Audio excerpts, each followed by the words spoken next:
మనతో ఏమాత్రం పరిచయం లేకపోయినా పైకి రావాలి అంటూ ప్రోత్సహించే ఒకే ఒక వ్యక్తి బస్ కండక్టర్. పొద్దున్నే డైటింగ్ మొదలుపెట్టా.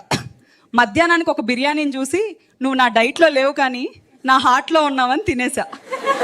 గుర్తుపెట్టుకో, నువ్వెంత పెద్ద చదువులు చదివినా బర్రె అడ్డొస్తే హట్ హట్ అనాలే కానీ ఎక్స్క్యూజ్ మీ మేడం అంటే జరగవు. నాకు ఒక డౌట్ దేయాలకి తెల్ల బట్టలు ఎవరు ఉతుకుతారు? అంత క్లీన్ గా షైనీగా ఉంటాయి. ఏ సబ్బు అది? Surf Excel ghost ఎడిషనా?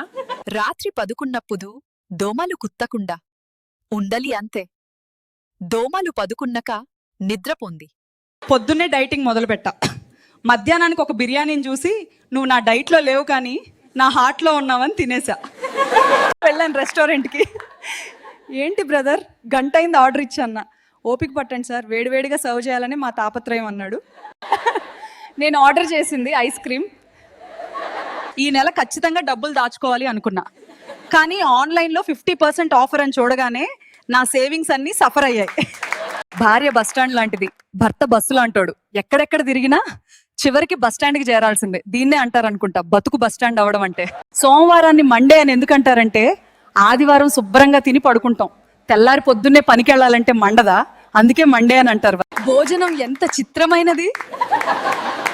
సంపాదించడానికి పరిగెత్తాలి, అరగటానికి పరిగెత్తాలి.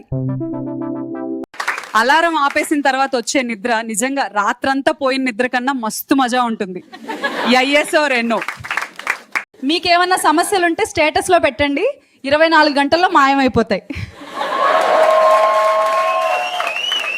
ఆనందంగా జీవించటం అనేది కుక్కర్ని చూసి నేర్చుకోవాలి.